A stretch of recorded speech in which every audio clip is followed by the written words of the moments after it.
Good morning, namaskar ছাত্ৰ-ছাত্ৰী সকল। What are the best morning habits? ৰাতিপুৱা শুই উঠা পাছত কৰিবলগীয়া বেষ্ট যোনটো অভ্যাস সবতকৈ ভাল অভ্যাস ছাত্ৰ-ছাত্ৰী সকলৰ বাবে তাৰ বিষয়ত আজি কেইটামান পইণ্টছ তোমালোকৰ ওচৰত আনিছো। নম্বৰ 1 সবতকৈ আগত ৰাতিপুৱা শুই উঠাৰ লগে লগে যেতিয়া আমি ৱেক আপ কৰোঁ তেতিয়া আমাৰ টোপনি ভাঙি যায় তেতিয়া ফাৰ্ষ্ট টাইম আমি উঠি দিব লাগে মানে কিবা এটা ভাবি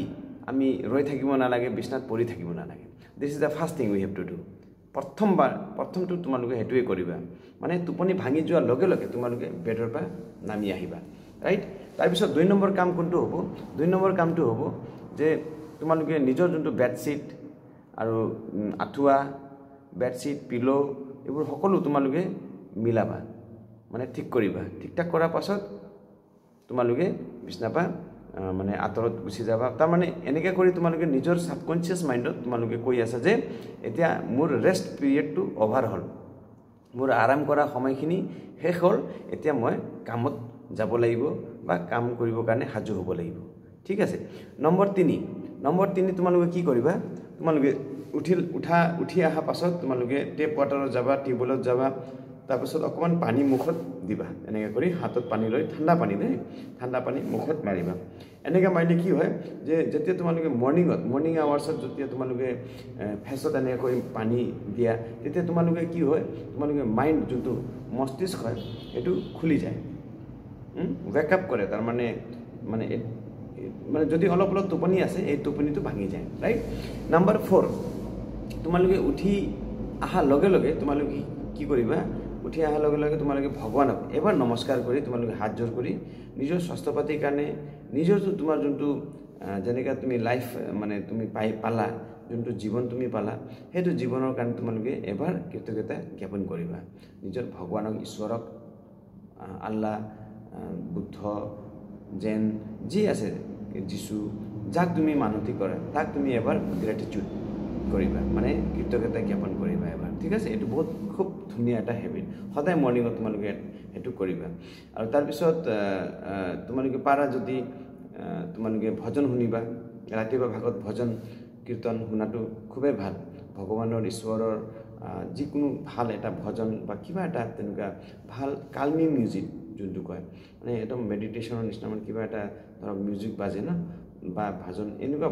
শুনিলে খুব ভাল লাগে মাইণ্ডটো মানে ফ্ৰেছ হয় তাৰমানে বেছি সময়ৰ কাৰণে নহয় 5 মিনিটৰ কাৰণে ৰাইট তাৰপিছত তোমালোকে কি কৰিবা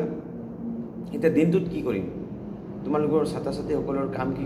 থাকে তোমালোক হোমৱৰ্ক কৰা কাম কিবা এটা হোমৱৰ্ক দিছে নেকি এছাইনমেণ্ট দিছে নেকি কিবা এটা প্ৰজেক্ট কৰিব দিছে নেকি কিবা এটা কাম আছিলে নেকি স্কুলত গতিকে এইবোৰ কামৰ ওপৰত তোমালোকে গুৰুত্ব দিবা যদি তোমালোকে ডায়েৰী মেইনটেইন কৰা অভ্যাস আছে ৰাতি তোমালোকে ডায়েৰী লিখা তেতিয়া ডায়েৰীটো খুলি চাবা এবাৰ কি কাম আছে আজি দিনৰ ভাগত তোমালোকে কৰিবলগীয়া গতিকে এইবোৰ কাম তোমালোকে মনত পেলোৱাবা আৰু এইবোৰ কাম তোমালোকে কৰিবৰ কাৰণে আগবাঢ়িবা ঠিক আছে তাৰপিছত মেডিটেশ্যন কৰিবা মেডিটেশ্যন মানে কি তোমালোকে চকু বন্ধ কৰি অকণমান উশাহ নিজৰ উশাহৰ ওপৰত অকণমান গুৰুত্ব দিবা উশাহ ল'বা দীঘল উশাহ ল'বা দীঘল এৰিবা আৰু নিজৰ উশাহৰ ওপৰত তোমালোকে মানে এটা হেৰি কৰিবা তোমালোকে অনুভৱ কৰিবা নিজৰ উশাহটো তোমালোকে ল'বা আৰু ধৰিবা এইটো সময়ত তোমালোকে একোৱে নাভাবিবা অকল নিজৰ উশাহটোৰ ওপৰত নিজৰ ব্ৰেথিঙৰ ওপৰত তোমালোকে ফ'কাছ কৰিবা সেইটোৱে মেডিটেশ্যন ৰাইট তাৰপিছত তোমালোকে অকণমান পঢ়া শুনা কৰিব পাৰা বা অকণ খোজকাঢ়িব পাৰা যদি টাইমটো লৈ কথা তোমালোকে যদি খুব ৰাতিপুৱাই উঠিছা তেতিয়া অলপ সময় তোমালোকে খোজকাঢ়িব পাৰা এক্সাৰচাইজ কৰিব পাৰা বা তোমালোকে অভ্যাস আছে যদি অলপ অকণ পঢ়ি লোৱাৰ পাছত তোমালোকে যদি এক্সাৰচাইজ কৰা মানে যিকোনো এটা কৰা প্ৰথমে পঢ়ি লোৱা নহ'লে তোমালোকে অকণ এক্সাৰচাইজ কৰি লোৱা মানে যিকোনো কাম এটা কৰিবা হয়তো আগত পঢ়া শুনা কৰিবা হয়তো আগত এক্সাৰচাইজ কৰি লোৱা কিন্তু কৰিবা ৰাইট এক্সাৰচাইজ মানে চিম্পল বেছিক ধৰক ষ্ট্ৰেচিং কৰিলা তোমালোকে হয় নে নহ'লে তোমাৰ অকণ জাম্পিং এক্সাৰচাইজ কৰিলা পিটি কৰিলা সূৰ্য নমস্কাৰ কৰিলা অকণ ৱাকিং কৰিলা বা ৰানিং কৰিব পাৰা যদি ৰানিং কৰিলা গতিকে এইবোৰ কৰিলে তোমালোকৰ স্বাস্থ্য পাতি খুবেই ভাল হ'ব আৰু তোমালোকৰ ৰাতিপুৱা ভাগতে তোমালোকে খুব ইনাৰ্জাইজ হ'বা আৰু তোমালোকৰ ভাল ভোক লাগিব তোমালোকৰ এপেটাইটটো ভাল হ'ব হজম শক্তি ভাল হ'ব তাৰপিছত তোমালোকে নিজৰ দিনৰ ভাগৰ কাৰণে তুমি সাজু হ'বা আৰু তেতিয়া তোমালোকে কি হ'ব যে স্কুল যোৱাৰ কাৰণে কেতিয়া লেট নহ'ব দেৰি নহ'ব ঠিক টাইমত তোমালোকে সকলো কামবোৰ তোমালোকে শেষ কৰিবা গতিকে এটা ছাত্ৰ ছাত্ৰীয়ে কৰিবলগীয়া এইবোৰ ৰাতিপুৱা যোনটো ভাল অভ্যাস তোমালোকে ক'লোঁ আৰু তোমালোকক কেনেকুৱা লাগিলে নিশ্চয় তোমালোকে জনাবা আৰু যদি ভাল লাগিছে লাইক কৰিবা কমেণ্টছ কৰিবা আৰু আনক তোমালোকে শ্বেয়াৰ কৰিবা কাৰণ নলেজ নট শ্বেয়াৰ ইজ ৱাষ্টেড যদি আমি নিজৰ জ্ঞানকেইটা আমি আনক শ্বেয়াৰ নকৰোঁ তেতিয়া আমাৰ এই জ্ঞানটো অধুৰা হয় আৰু কোনো কামত নাহে এইটো এনে ৱেষ্টত যায় ডাষ্টবিনত পেলাই দিয়া নিচিনা হয় গতিকে তোমালোকে নিজৰ জ্ঞানটো আনক শ্বেয়াৰ কৰিবা ৰাইট থেংক ইউ ভেৰি মাছ নতুন আছে যদি ছাবস্ক্ৰাইব কৰি ল'বা ধন্যবাদ আশীৰ্বাদ